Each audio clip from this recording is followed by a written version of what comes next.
షాద్ నగర్ వైపు ఉన్న మన స్వర్గసీమ వెంచర్లో ప్లాట్లు కొన్న వాళ్ళంతా సంతోషంగా ఉన్నారు. ఒక్కసారి విజిట్ చేయండి.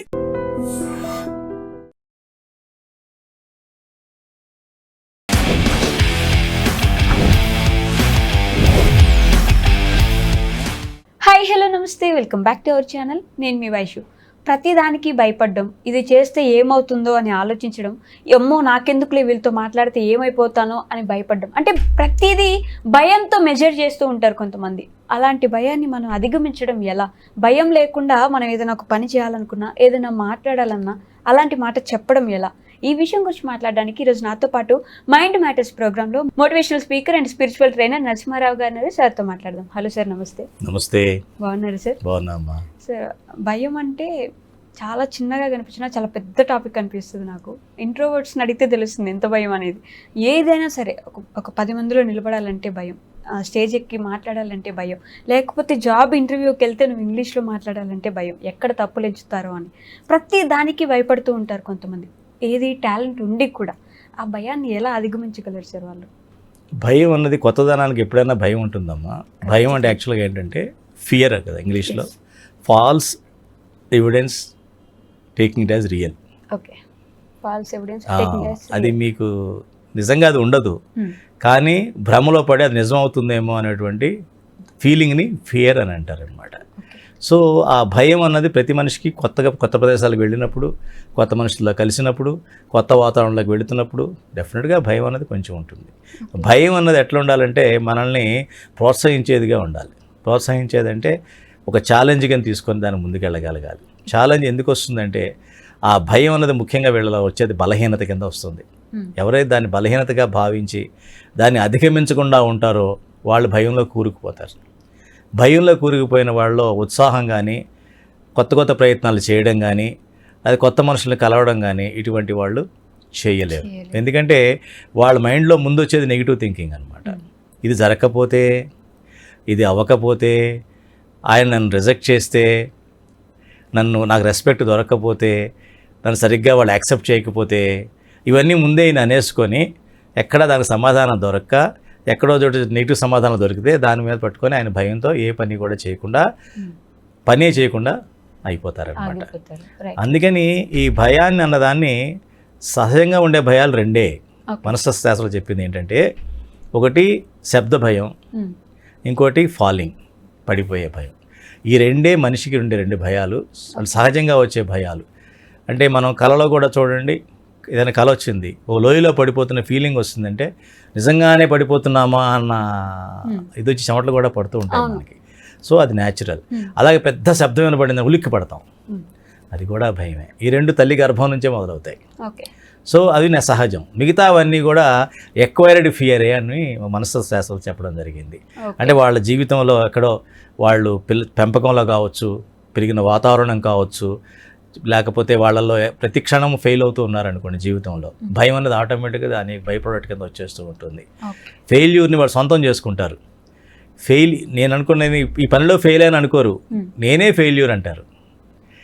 వాళ్ళకి వాళ్ళు ఆపాదించుకుంటారు ఆ ఫెయిల్యూర్ అన్నది. యాక్చువల్గా ఆ పనిలో ఫెయిల్ అవ్వడం సహజం.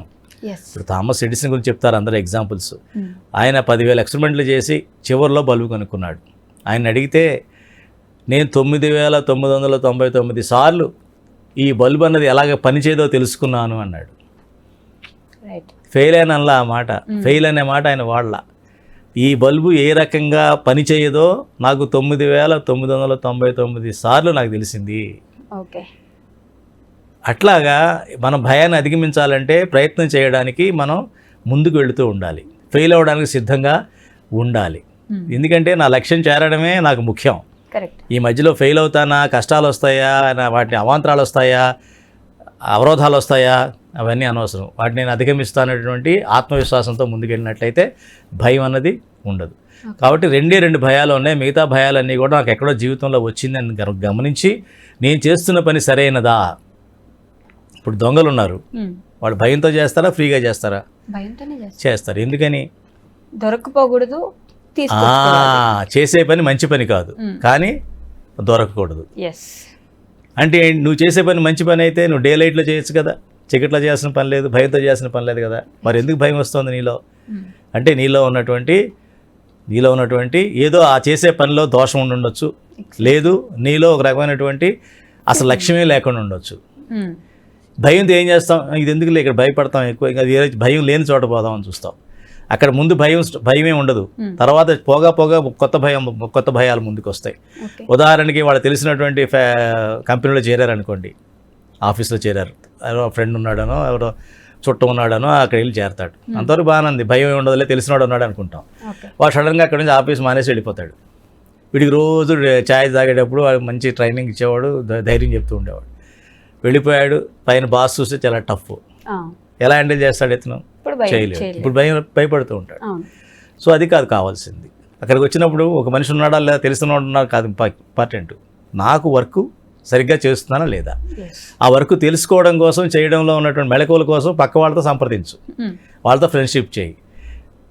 ఈ స్థితిలో భయంగా ఉంది బాస్, ఏం చేయాలని అడుగు, అతను చెప్తాడు. ఇది భయపడాల్సింది ఏం లేదు, జస్ట్ ఇలా మాట్లాడు అంటాడు. ట్రైనింగ్ తీసుకో.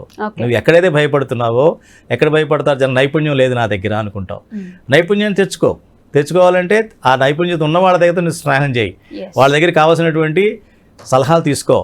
అప్పుడు ఆటోమేటిక్గా నీలో భయం నెమ్మదిగా పోతుంది. కొన్నిసార్లు భయం కూడా మంచిది ఏమో కదా సార్. అంటే ఇప్పుడు నేను చేయకపోతే ఎలా, నా జీవితం ముందుకెళ్ళాలంటే నేను ఇది ఎలాగైనా చేయాలి, చేయలేనేమో అనే ఒక భయం ఉంటే ఖచ్చితంగా చేసేస్తాము అనే ఒక భయం అంటే ఏంటంటే రేపు భవిష్యత్తులో నేను దాన్ని సాధించి తీరాలి అనే లక్ష్యం సంబంధించిన భయం.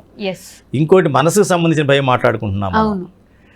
ఆ భయం ఎప్పుడైతే వస్తుందో, ఇప్పుడు ఫాదర్ ఉంటాడు, ఒక ఫ్యామిలీని లీడ్ చేయాలి, నాకు ఫ్యామిలీ ఉంది, ఈ ఫ్యామిలీని చూసుకోవాల్సిన బాధ్యత నాది, బాధ్యతతో పాటు భయం అనేది కూడా వస్తూ ఉంటుంది. దానివల్ల ఏం చేయాలి, భయం లేకుండా ఆ భయంతో ఏం చేస్తాడు, ఆయన బద్దగించడు, టైం టు టైం పని చేస్తూ ఉంటాడు, అందరికీ అందుతూనే లేదు అన్ని జాగ్రత్తగా చూసుకుంటాడు, భవిష్యత్తు గురించి ఆలోచిస్తాడు. భవిష్యత్తులో ఈ పాప అలాగే బాబు కానీ స్కూల్కి వెళ్తారు, కాలేజీకి వెళ్ళొచ్చు, అప్పుడు రెడీగా ఉన్నానా లేదా ప్రిపేర్డ్ అవుతాడు. సో ఒక భయం, పాజిటివ్ భయం అనమాట. పాజిటివ్ ఫియర్తో ఏమవుతామంటే, నువ్వు ఏదైతే మనల్ని పనిచేయడానికి ముందుకు సాగదీసేలా ముందుకెళ్ళాలి చేస్తుందో అది సరైన భయం. వెనక్కి తీసుకెళ్లేది నాకు మంచి భయం కాదు. కాబట్టి అభయంగా ఉండాలి భయం అన్నది. అభయంగా ఉన్నటువంటి మనసు, మైండ్ సెట్ని మనం తయారు చేసుకోవాలి. తయారు చేసుకుని దానికి చెప్పినట్టుగా అటువంటి వాళ్ళతో, నీ లక్ష్యానికి దగ్గరగా ఉన్న వాళ్ళతోనే నువ్వు సమయాన్ని గడపాలి. అటువంటి వ్యక్తులతోనే నువ్వు సంబంధ బాంధవ్యాలు ఏర్పరచుకోవాలి. నీ లక్ష్యాన్నే పదే రామనామ జపంలాగా దాన్నే నువ్వు పదే మనసులో ప్లే చేస్తూ ఉండాలి. లక్ష్యాన్ని మర్చిపోయి నువ్వు పక్కకి వెళ్ళిపోతే ఏమవుతుంది, భయం అనేది ఆటోమేటిక్గా వస్తుంది.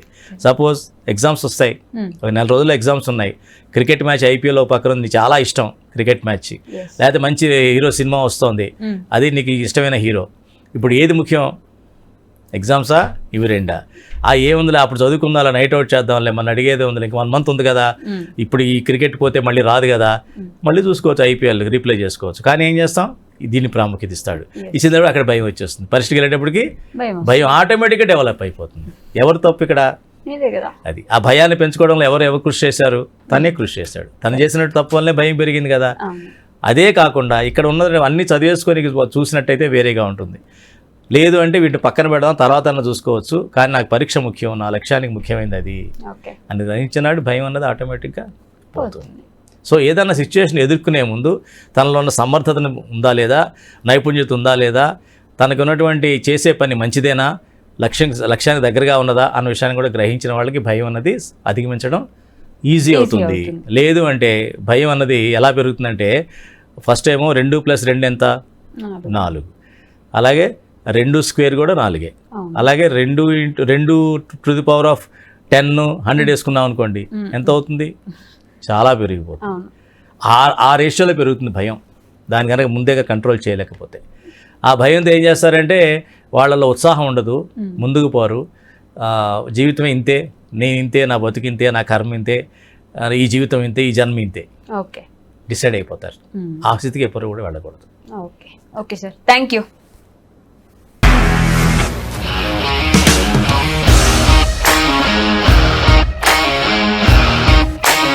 ఇండస్ట్రీలో కమిట్మెంట్ ఇష్యూస్ వస్తే నీకు కూడా వచ్చినట్టు? మార్నింగ్ తీసుకెళ్ళాడంటే కొట్టి పడేసాడు.